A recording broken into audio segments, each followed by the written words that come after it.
বিদেশি চিকিৎসকদের মতে পরবর্তীতে গৃহবন্দিত্বের 4 বছর তাকে বিদেশে চিকিৎসার সুযোগ না দেওয়ার কারণে তার অসুস্থতা বৃদ্ধি পেয়েছে এবং তার ফলশ্রুতিতে অবশেষে তাকে মৃত্যুর কাছে হার মানতে হলো এই অপরাজয় নেত্রী। তাই এই মৃত্যুর দায় থেকে ফ্যাসিবাদী হাসিনা কখনো মুক্তি পাবে না। সমগ্র দেশবাসীর শ্রদ্ধা, ভালোবাসা ও দোয়া নিয়ে তিনি বিদায় দিচ্ছেন। পেছনে রেখে গেলেন এক মহিষী নারী, এক সংগ্রামী রাজনীতিবিদ, এক নায়কের অনন্য কর্মজীবনের উদাহরণ, যা এক অনুসরণীয় দৃষ্টান্ত হয়ে থাকবে ভবিষ্যৎ প্রজন্মের রাজনৈতিক নেতাকর্মীদের জন্য।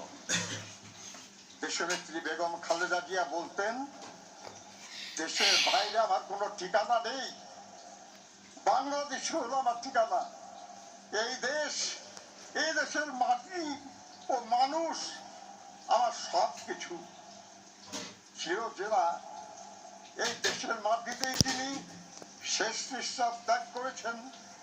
আজ এই দেশের মাটিতেই তার শহীদ স্বামীর পাশে তিনি শায়িত হবেন চিরদিনের জন্য, ইনশাআল্লাহ। আমরা জনাব তারেক রহমানের নেতৃত্বে এগিয়ে যাব দেশনেত্রীর মতোই গণতন্ত্র, শান্তি, উন্নয়ন ও সমৃদ্ধির পথে জনগণের কল্যাণে লক্ষ্য স্থির রেখে। মহান আল্লাহ আমাদের সহায় হন। আসসালামু আলাইকুম।